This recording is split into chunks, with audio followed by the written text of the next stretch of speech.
Hello সবাইকে, আমার একটা নতুন ব্লগে সকলকে স্বাগতম জানাই। তখন আমি সকালটা শুরু করেছিলাম ঠিক 6টার সময়, আর এটা না সোমবারকার ব্লগ। তো তোমরা সবাই জানো শ্রাবণ মাসের শেষ সোমবার, তো আমার সেদিনকে কলেজেও দরকার পড়েছিল।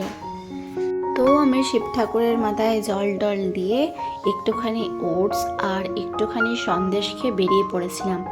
তো বন্ধুরা, তোমরাই ভাবো তো আমি কোথায় যাচ্ছি, একটু গেস করার চেষ্টা করো। জানি তোমরা বুঝতে পারছো, তাও বললাম। তো এটা হচ্ছে আমাদের রাস্তার আশেপাশের এলাকা। দেখো চারিদিকটা কত সুন্দর, তাই না? তো চলো দেখতে থাকো আমি কোথায় যাই।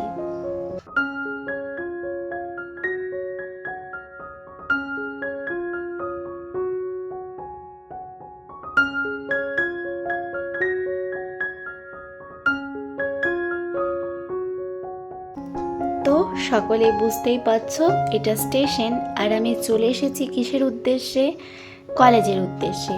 তো আজকে আমাকে যেতে হচ্ছে কলেজ, আর কলেজে কত কিছু হয় সেটাও তোমাদের সাথে এই ভিডিওর মধ্যেই শেয়ার করে দেব। তার আগে তোমাদের ওই সুন্দর সুন্দর আর মিষ্টি মিষ্টি কমেন্টগুলো একটু পড়ে নিই। শিল্পী দাস কিচেন দিদিভাই লিখেছে, খুব ভালো লাগলো। থ্যাংক ইউ দিদিভাই। বর্ণালী দিদিভাই লিখেছে, মামুন তুমি খুব ভালো মেয়ে, কি সুন্দর করে ঘরটাকে সাজিয়ে রাখলে, সত্যি আমার দেখে খুব ভালো লাগলো। তুমি যে গাছগুলো অনলাইনে অর্ডার করেছো খুব সুন্দর হয়েছে। আর একটা কথা না বলে পারছি না, তোমাকে আজ খুব সুন্দর লাগছে যেন সিনেমার হিরোইন। সত্যি মামুন তুমি খুব সুইট, ভালো থেকো বোনটি। থ্যাংক ইউ দিদিভাই। স্বাতি লিখেছে, খুব সুন্দর ব্লগ, পাশে আছি। থ্যাংক ইউ দিদি ভাই। আকাশ লিখেছে, খুব সুন্দর হয়েছে মামুন। থ্যাংক ইউ আকাশ। অরণ্য লিখেছে, সবুজ রঙের ছোট ছোট কৃত্রিম গাছগুলো কিন্তু খুব সুন্দর, দারুণ সুন্দর সাজিয়েছো। থ্যাংক ইউ অরণ্য। সৌরভ লিখেছে, সব মিলিয়ে অপূর্ব হয়েছে ব্লগটা, পার্সেল আনবক্সিং আর যেটা দেখালে ওটা খুব সুন্দর, ভালো হয়েছে। আর তোমার কথা না বললেই নয়, শেষে হারমোনিয়াম আর শাড়িতে তোমায় বেশ সুন্দর মানিয়েছে, একজন বাঙালির ঐতিহ্য তুলে ধরেছো, খুব ভালো লাগছে। Thank you Sourav. ফারজান আমাকে ভালোবাসা দিয়েছে। অঙ্কুশ লিখেছে, তোমার শাড়ি পরে নতুন বউ লাগছে। তাই অঙ্কুশ, কি জানি আমি নিজেই কমেন্টে শুনে অবাক হয়ে গেলাম। তাপস লিখেছে, দারুণ ব্লগ।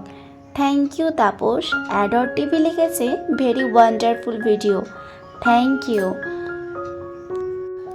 ডক্টর শুভদীপ লিখেছে, আজকের শাড়িতে খুব সুন্দর মানিয়েছে তোমায়, শাড়িতেই নারী। Thank you Subhadip. অরণ্য লিখেছে, শাড়ি পরে কেমন লাগছে জানতে চেয়েছো, যেমন সুন্দর শাড়ি আর যে পরেছে দুটোই সুন্দর। Thank you. তো সবারই কমেন্ট আমার পড়া হয়ে গেছে। তো তোমাদের কমেন্ট পেয়ে আমি সত্যি খুব খুশি হয়েছি। আর এই যে দেখতে পাচ্ছ, আমাদের কলেজে কিন্তু একটা ছোটো মতো প্রোগ্রামও ছিল।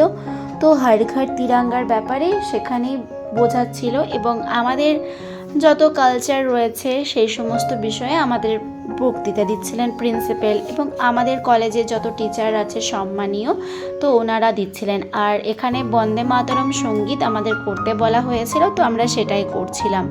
আর কি বৃষ্টি, বাপরে বাপ, আসার সময় আমি তো পুরো ভিজে গেছি, তবুও কিন্তু ভিডিও করা থামাইনি।